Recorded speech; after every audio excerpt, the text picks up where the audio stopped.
A local student went to the zoo and was surprised when he took a closer look at the enclosure for the zebras. True story. He was motivated to post what he saw on Facebook with a photo that appeared to support his assertion.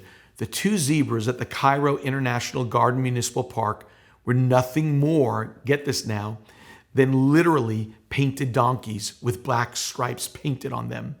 The photo eventually went viral, prompting a variety of people to weigh in on the authenticity of the zebras. A local news team contacted a veterinarian who claimed that the zebra snouts are usually black and their stripes are more consistent and uniform compared to the striping on the animal in the Facebook photo, which also sported black smudging around his face. Similar accusations of donkey painting were lobbed at a zoo in Gaza in 2009, which blamed their problem on the Israeli blockade that prevented it from purchasing actual zebras. Though similar in physical form, zebras and donkeys are distinctly different species. It seemed like they were painting donkeys to look like zebras. Knock off zebras. Welcome to the 260 Journey. Do you know what a knockoff is? It's the counterfeit of an expensive brand of anything. There are knockoff watches and pens and purses, sunglasses, anything.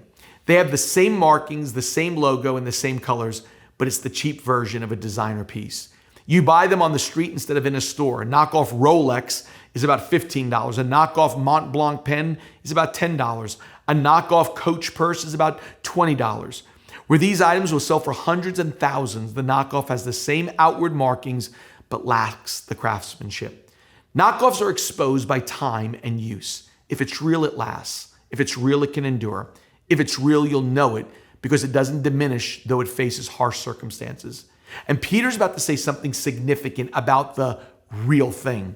We come to the book of 2 Peter, and here in 2 Peter 1, the author starts off comparing his faith and the new church's faith, which is separated by decades. Listen to Peter's words. Verse 1, Simon Peter, a bondservant and an apostle of Jesus Christ, to those who have received a faith of the same kind as ours, by the righteousness of our God and Savior, Jesus Christ. He's writing to Christians who received a faith of the same kind as ours. Those words are significant. See, the epistle of 2 Peter was written in AD 68, and Peter's time with Jesus was in the late AD 20s. Some 40 years later, Peter makes this bombshell statement and says, your faith is the same kind as ours. Think of this. He is telling them what you got is not a knockoff or second-rate faith. Yours is as real as ours. Think about who's saying this. Someone who has talked with Jesus, seen his miracles, witnessed the transfiguration, which he speaks about at the end of the chapter, sees Christ die, rise again, eats a fish dinner with the resurrected Jesus, and saw Jesus taken up into the ascension, and says to these Christians 40 years later, your faith in Jesus and my faith in Jesus is the same. That's huge.